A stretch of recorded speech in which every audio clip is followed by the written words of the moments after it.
मी इथे जाडसर असे पोहे घेतलेले आहेत. म्हणजे ज्याचे आपण रेग्युलर पोहे करतो तेच पोहे मी साधारण 1 प्लेट घेतलेले आहेत. म्हणजे साधारणपणे हे पावशर पोहे आहेत.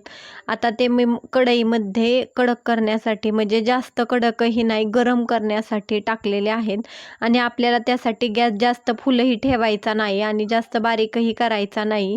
जरा मीडियम, म्हणजे पूर्ण मंदच गॅस ठेवायचा आणि व्यवस्थित असे पोहे एकसारखे भाजून घ्यायचे.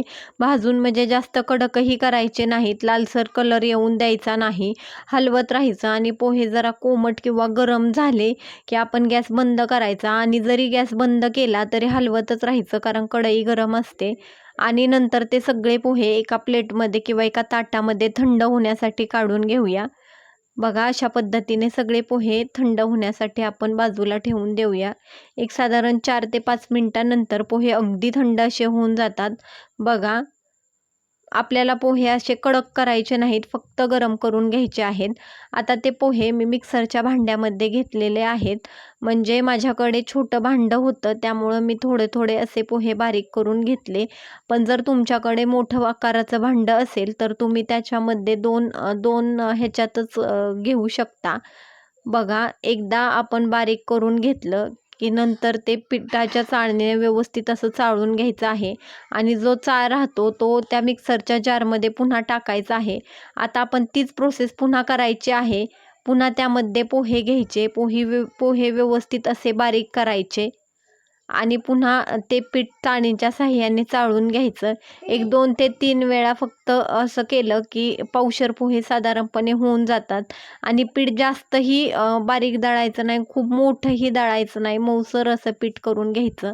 आता ते पीठ आपण एका बाऊलमध्ये काढून घेऊया आणि बाऊलमध्ये ते पीठ मोजून घेऊया. साधारणपणे ते माझं पीठ 1 बाऊल भरलं. आणि थोडंसं पीठ बाजूला काढून ठेवायचं.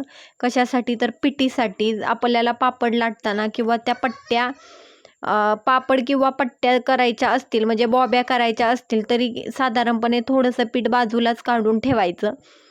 आता आपण सगळं त्यामध्ये मसाला घेणार आहोत, काही काही इन्ग्रेडियंट घातलेले आहेत ते टाकणार आहोत. आणि पीठ मोजून का घ्यायचं? तर पाण्याचा अंदाज येण्यासाठी आपण पीठ मोजून घेऊया. त्यामध्ये मी एकाच चमच्याने सगळे इन्ग्रेडियंट मोजून घेतलेले आहेत. म्हणजे घरातला कुठलाही 1 चमचा घ्यायचा आणि त्यांनी सर्व साहित्य मोजून घ्यायचं.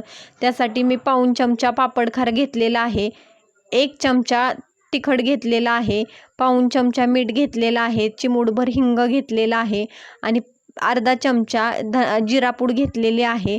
तुम्हाला जर तिखट पापड्या हव्या, बॉब्या हव्या असतील तर तुम्ही तिखट वाढवू शकता. साधारणपणे मला तिखट जास्त आवडत नाही, मग मी अर्धा चमचा तिखट घेतलेला आहे. आता चमच्याच्या साहाय्याने ते सगळं एकजीव करून घ्यायचं. त्या पिठामध्ये गाठी राहिल्या नाहीत पाहिजे. बघा, चमच्याच्या साहाय्याने अशा सगळ्या गाठी मोडून घ्यायच्या आणि ते पीठ एक साईडला ठेवून द्यायचं.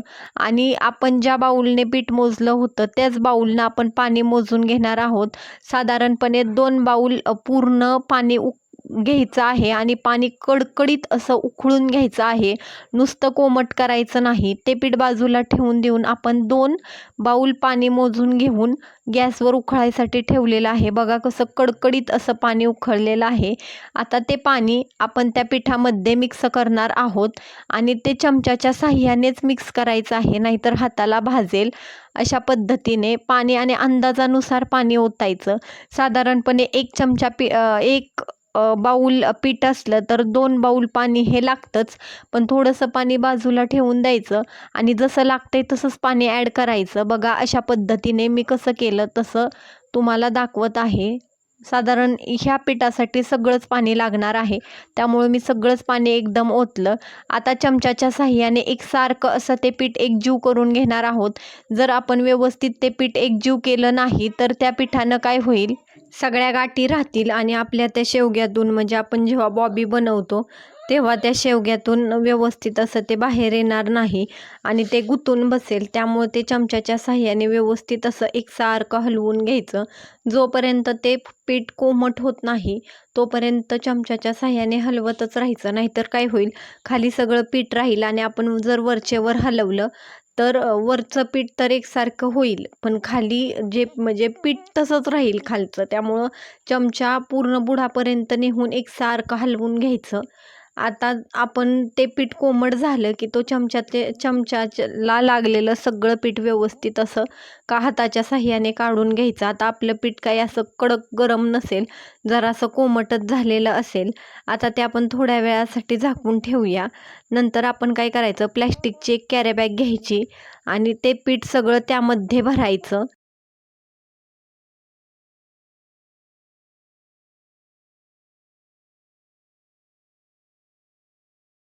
मळून घ्यायचं आणि खूप थंड करायचं नाही. एक 10 ते 15 मिनिटानंतर ते पीठ बरोबर कोमट होतं. मग कोमट झाल्यावरच ते कॅरी बॅगमध्ये भरायचं. पूर्ण थंड येऊन द्यायचं नाही आणि हे पीठ अजिबात कशाला चिकटून राहत नाही. म्हणजे भांड्यालाही नाही आणि कॅरी बॅगलाही नाही. अगदी व्यवस्थित असं मळून होतं. बघा मी तुम्हाला दाखवते.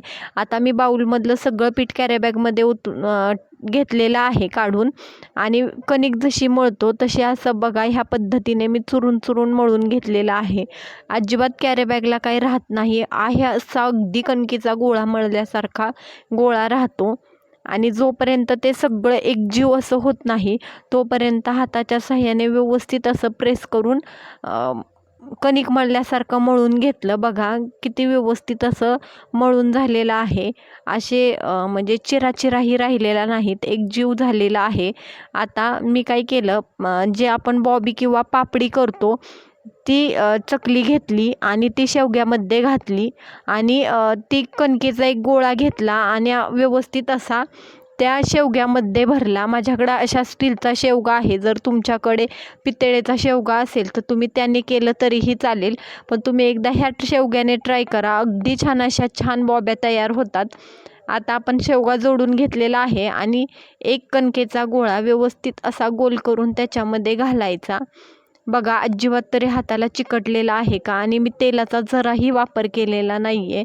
आता आपण व्यवस्थित असा तो कणकेचा गोळा त्या शेवग्यामध्ये घालूया आणि जास्तही घालायचा नाही, नाहीतर काय होतं शेवगा व्यवस्थित प्रेस होत नाही आणि वरून सगळं शेवग्याच्या बाहेर येतं. आता स्टीलचा शेवगा ह्या पद्धतीने जोडावा लागतो. बघा व्यवस्थित असा जोडून घेतलेला आहे आणि आता आपण प्लॅस्टिकचा एक कागद हातरूया त्याच्यावरती, म्हणजे व्यवस्थित अशा आपल्या बॉब्या निघतात, अजिबात चिकटून राहत नाहीत कागदाला वगैरे. बघा अशा पद्धतीने आपण आता सगळ्या पट्ट्या करून घेणार आहोत आणि तुम्ही लगेच ते काढल्या वर खाली सरकू शकता, कारण त्याला चिकटपणा नसल्यामुळे ते कागदाला अजिबात चिकटून राहत नाही. आता मी सगळ्याच पट्ट्या काढून घेते.